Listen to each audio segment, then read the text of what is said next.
Há momentos em que nos deparamos com alguém cuja presença nos desconcerta, não por algo que é dito, nem por um gesto explícito de hostilidade, mas por uma sensação silenciosa e quase imperceptível que atravessa a pele e ecoa no fundo do peito. É como se um véu invisível de falsidade pairasse sobre aquele sorriso cortês, como se algo que não pode ser nomeado estivesse acontecendo por trás da perfeição ensaiada. Carl Gustav Jung, um dos maiores exploradores da psique humana, passou décadas observando esse tipo de fenômeno. Em seu consultório, notou um padrão alarmante. Pessoas que pareciam exemplares na superfície, mas que escondiam em suas profundezas uma verdade não reconhecida e, por isso, extremamente perigosa. Segundo Jung, o perigo real não reside no mal declarado, mas no mal negado. Não na escuridão assumida, mas naquela que se esconde sob a luz da virtude exagerada. A psicologia analítica nos mostra que o maior risco não é encontrar alguém imperfeito, mas alguém que acredita profundamente na própria pureza. Alguém que projetou toda a sua sombra sobre os outros, enquanto se esconde atrás de uma persona imaculada. Neste vídeo, vamos explorar os sinais mais profundos e perturbadores que Jung identificou na alma humana. E o motivo pelo qual, para ele, o pior tipo de pessoa é aquela que está completamente inconsciente de si mesma. Há experiências humanas que não se encaixam nas categorias da lógica. Você já esteve com alguém que dizia as palavras certas, sorria com cortesia, mas ainda assim algo dentro de você parecia recuar. Um calafrio leve, uma contração nos ombros, uma inquietação quase imperceptível, como se o seu corpo estivesse dizendo, não confie. Mas por quê? Esse é o primeiro sinal que Jung nos convida a não ignorar. O pressentimento instintivo de que há algo errado numa presença certa demais. Jung não era místico no sentido popular, mas ele acreditava profundamente na sabedoria da psique inconsciente. Para ele, o inconsciente não é apenas um depósito de memórias ou desejos reprimidos, mas uma inteligência viva, capaz de perceber incoerências que a mente racional ainda não registrou. A mente inconsciente vê com olhos mais claros do que os da razão.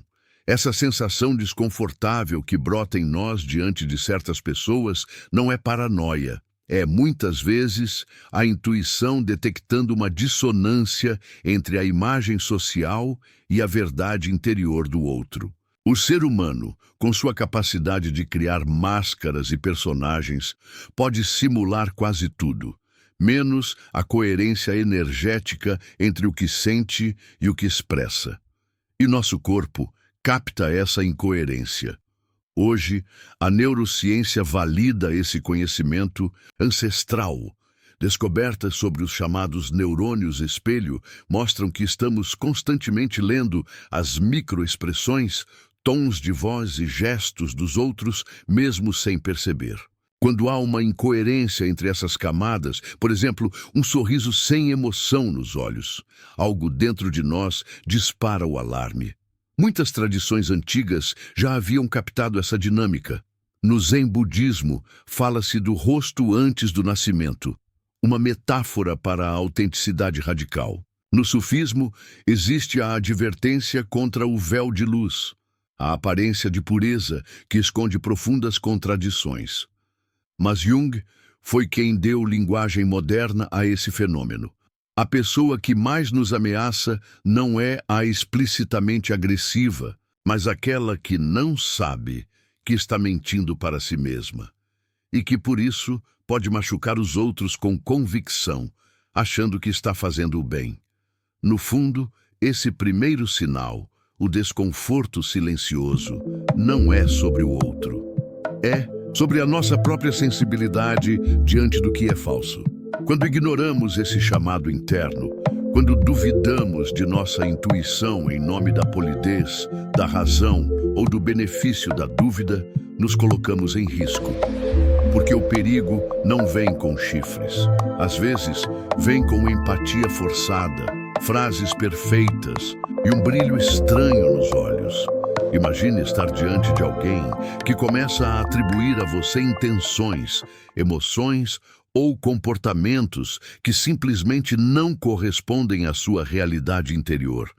Você se vê acusado de egoísmo quando foi apenas assertivo, de frieza quando apenas manteve limites. É como se, de repente, você estivesse encarnando uma imagem que não é sua, mas da qual essa pessoa está absolutamente convencida.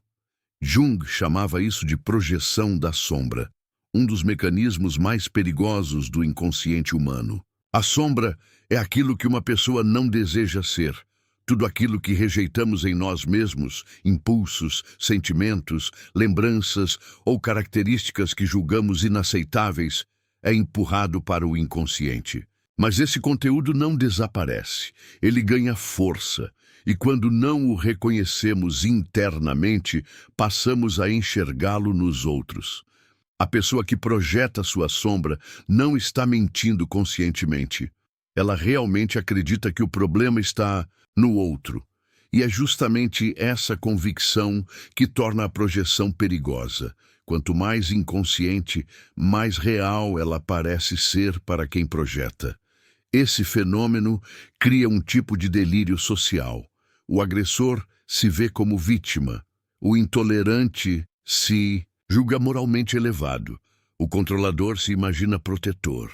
E a vítima real, aquele que se torna alvo da projeção, pode se ver preso em um jogo psíquico que não entende, sendo julgado por algo que não fez, tentando se defender de acusações que não pode provar serem falsas. Por que não? Tem base no real, mas no inconsciente alheio. Espiritualmente, isso já era conhecido há milênios. O cristianismo fala do cisco no olho do outro e da trave no próprio. O budismo menciona o espelho escuro, que distorce a visão interior e a projeta no mundo. Jung apenas traduziu essas metáforas em termos clínicos. Ele alertava que a pior forma de mal não é o mal assumido, mas o mal negado, aquele que se veste de boas intenções, que acusa para não se responsabilizar, que destrói em nome da verdade.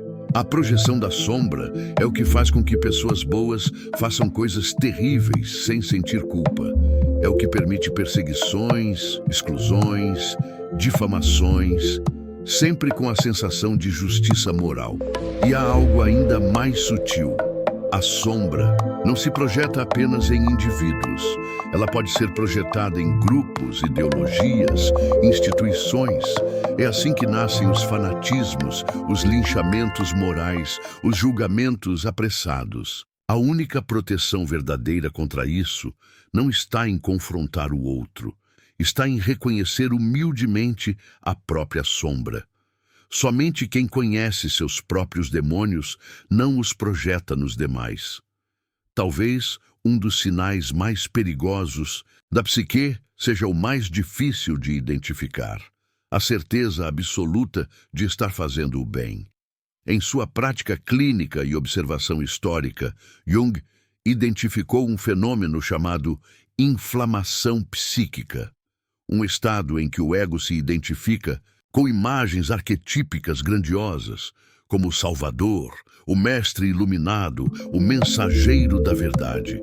Nesse estado, o indivíduo não acredita mais estar expressando uma opinião, mas canalizando uma verdade absoluta. Quando o ego se identifica com o self, ele se torna inflado. E esse é um dos maiores perigos da psicologia. Ao contrário do narcisismo comum, que é óbvio e geralmente superficial, a inflamação junguiana é sutil e profundamente convincente, tanto para quem a vivencia quanto para os que a observam. O inflado espiritual não diz, sou melhor que você. Ele diz, eu sou canal da verdade. Apenas cumpro uma missão. Estou a serviço do bem maior. É por isso que esse tipo de pessoa muitas vezes carrega uma aura de carisma e autoridade. Sua convicção é magnética. Sua ausência de dúvida transmite segurança num mundo confuso, mas é uma segurança perigosa, porque vem da identificação com algo que transcende a individualidade, sem ter estrutura interior para conter essa energia.